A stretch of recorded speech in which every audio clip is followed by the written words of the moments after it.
మహబూబాబాద్ వ్యవసాయ మిర్చి మార్కెట్లో ప్రైవేట్ వ్యాపారస్తుల దందా కొనసాగుతోందని ఆరోపించారు రైతులు.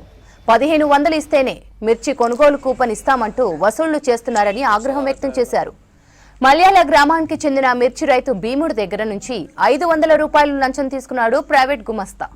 మార్కెట్ అధికారులకు చెప్పినా పట్టించుకోవడం లేదని మండిపడ్డారు రైతులు. జిల్లా కలెక్టర్ స్పందించి అక్రమ వసూళ్లు చేస్తున్న వారిపై చర్యలు తీసుకోవాలని డిమాండ్ చేశారు. మిర్చి రైతుల దగ్గర ఎవరైనా డబ్బులు తీసుకుంటే చర్యలు తీసుకుంటామని హెచ్చరించారు market committee chairman Istavath Sudhakar Naik.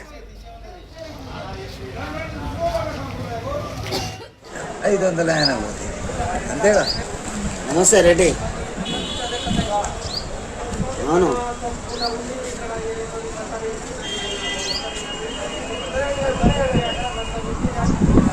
బండి తాన్సే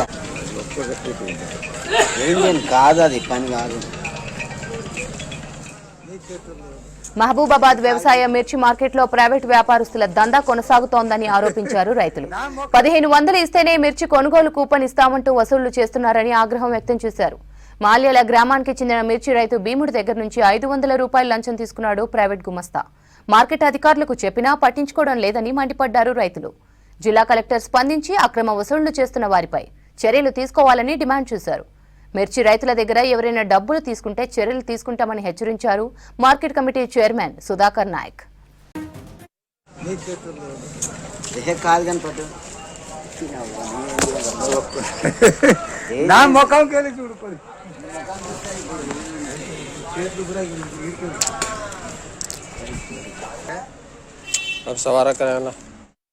మాది మల్లెలా సార్, మిర్చి తెచ్చినాం మేము 2 బస్తాలు తెచ్చినాం. అయితే ఒక ఎర్ర చిట్టి ఇచ్చిండ్రు. ఎర్ర చిట్టి ఇస్తే సరే సార్ అని అంత వండుకొని పెట్టినాం. నిన్న పొద్దున్న నుంచి ఇప్పుడు దానికా వచ్చినాం. ఇప్పుడు దానికా వస్తే ఇప్పుడు రాత్రి పడుతుంది కదా, రాత్రి పడుతుంది అని ఇంటికి పోయినాం. మా వాళ్ళు అక్కడే ఉన్నారు. అయితే అక్కడ జాగా లేకపోతే మా మర్జీ ఏం చేసినామంటే దగ్గర పాటిగా ఉంటారు, వాళ్ళు పోతే మేము ఉంటాం, మేము పోతే వాళ్ళు ఉంటారని మేమేం చేసినాం సార్, ఇక కారకాయలు అందరూ అక్కడ జాగా ఉంది కానీ చెప్తా అంటే కారకాయలు తీసుకొచ్చి ఆడబెట్టి దానికి జాగా ఉంటుంది. సరే 1000 రూపాయలు ఇస్తే 3 కూట్లకు చేసిండ్రు అని వాళ్ళు చేసిండ్రు. మా కొడుకు కూడా పొద్దునట్టే వచ్చేసిండు, లేకముందు 4ంటికి. అయితే మరి నేను కూడా ఇస్తాను, నేను కూడా లంచం ఇస్తానని చెప్తా అంటే కూడా వాళ్ళు చేయకుండా వాళ్ళకి చేసిండ్రు. పాట చేసిండ్రు, వాళ్ళకి డబ్బులు 1000 రూపాయలు ఇచ్చిండ్రు అని చెప్తారు. వాళ్ళు ఇస్తే నేను ఇవ్వలే, నా దగ్గర డబ్బులు లేవు, నేను ఏళ్ళు ఇచ్చి మా కొడుకు దగ్గర లేదు. నా దగ్గర అయితే ఒక 50 100 అడిగితే నేను ఇద్దును కానీ లేదు, నేను ఇంటికాడ వంట చేసేటోళ్ళు అని ఇంటికాడ ఉన్నా. అట్లా చేస్తారా సార్? ఇటు కూట అయింది, అటు కూట అయింది, అటు కూట అయింది, 3 కూట్లు అయింది, ఇది అన్ని కూట్లు అయింది. మాకే ఉండు, మధ్యన ఉండు, 1000 రూపాయలు తీసుకున్నానని చెప్తాను. అయితే ఇంత జాగ్రత్త ఎక్కితే వెనక నుంచి కూటు చేసినా కూడా మేము ఆపి ఇక్కడ పెడితే మాదే తప్పుందా సార్? చెప్పిన సార్ ఆడ పోయి పైన చెప్తే వాళ్ళకి రేపు అవుతుంది, వాళ్ళ దగ్గరనే అడుగు అని చెప్తారు సార్. వాళ్ళ దగ్గరనే అడుగురు అని చెప్తారు. మేము ఇంత కష్టం చేసి ఇక్కడ లంచం చేసి తీసుకొని అని సార్ మాకు రాస్తా పాట పెడతాను, ఆడ చిట్టి చేస్తారట. డబ్బులు లేనప్పుడు ఏం చేయాలి? వాళ్ళే రాసేటోళ్ళు తీసుకుంటారు. ఎవరు తీసుకుంటారు సార్? నేను వచ్చి సార్ 2 రోజులు అవుతుంది. నేను వచ్చినప్పుడు నాకు ఒక చిట్టి ఇచ్చింది. ఆ చిట్టి ఇచ్చినప్పుడు 100 రూపాయలు తీసుకున్నాడు. తర్వాత చిట్టి అన్నప్పుడు మళ్ళీ చిట్టి టోకన్ ఇవ్వాలి ఇది అదేసి అంటే సరే టోకన్ ఇవ్వాలి ఇస్తామన్నారు, ఇవ్వలే. ఓకే, ఇవ్వకుండా పర్వాలేదు. తర్వాత ఏం చేసేది సార్ అంటే దగ్గర తీసుకుపోయి మనకు ఇది చేసేది సార్, మోసం. 500 అడిగితే 500 ఇస్తే నీ పాట చేస్తాం, నీతో మాట్లాడిస్తాను, నేను డైరెక్ట్ చేపిస్తా కాంట అనేసి అంటే ఓకే లేసి అనేసి అనుకునేసి ఇచ్చిన సార్.